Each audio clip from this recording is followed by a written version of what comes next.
Within a few weeks of starting our ministry in Highland Park, on a Sunday evening, this young couple came in to the service. Now we were running probably close to 100 on Sunday morning, but on Sunday evening, maybe, I don't know, 15, 20 people. And so it was more intimate group, and we all kind of sat up toward the front. And this couple came in and sat on one side, and I looked at them and I thought, wow, they appear to me to be Middle Eastern. Don't know what that's about. And so we completed the service, and they came up to me and introduced themselves, and they said, "We're are their names." They said, "We're from Iran. We have been in the States for like 4 or 5 years. We were on the East Coast, went to college there. We've come out here. We moved out here." They had left Iran. They escaped, if you will, when the Shah was overthrown, and members of their family, especially hers, had been assassinated, had been killed, or imprisoned. And they went to college in the East Coast, and he said, we were taught that Jesus is for Christians, and so have nothing to do with him, and that Christians hate you. So they said, we grew up with that. And so here I am in this college, and I'm around Christians, and oh yeah, and Americans hate you as well. So Americans and Christians both hate us. I said, but I was around Americans, and then some of them were Christians, and they were treating me really nice. And he said, I knew instinctively that they didn't hate me. There's nothing about this. They taught me how to open a bank account. I went to a church meeting. I went to a funeral. I went to a wedding.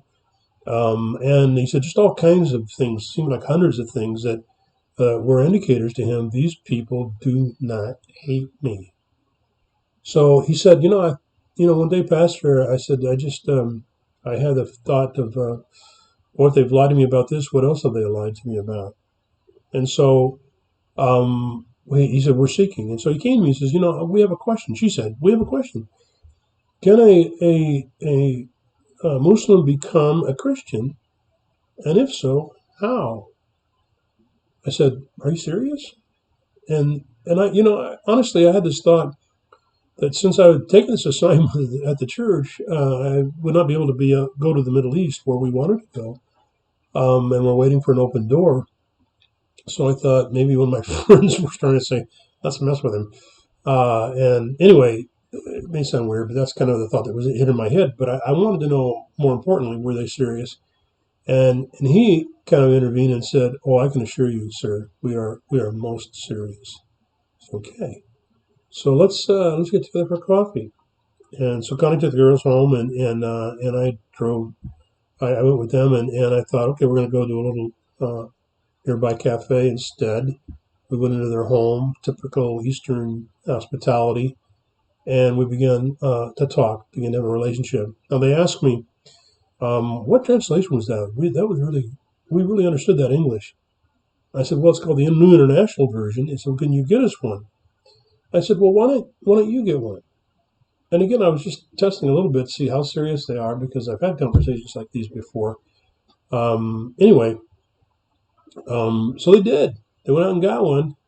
And on Wednesday night they came, and they never missed a Sunday morning, a Sunday evening, or a Wednesday evening, or weeks and weeks. They were always there. And so one particular time, it was on I forget the service, maybe it was a Sunday night. We were just, different ones were leading out in prayer. So we were going around, and he prayed, and it was a good prayer. So I turned to Mark, his Bible college student who was doing the worship. I said, hey, Mark, did he come to Christ? Is he a believer? He said, I don't know. You're the pastor. I'm just a Bible college student. I don't know.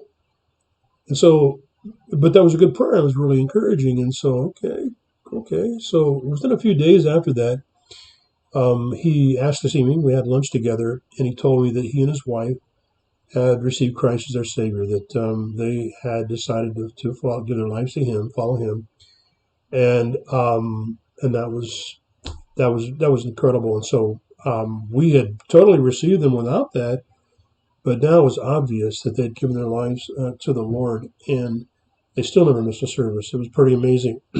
So I never will forget that Sunday night, in this area that was 90% Hispanic that had a lot of Anglos in it as well in the church. And this Iranian couple came in, and within a few weeks, I found the Lord is their, Christ is their Lord and Savior. Really amazing. Not the kind of thing you forget.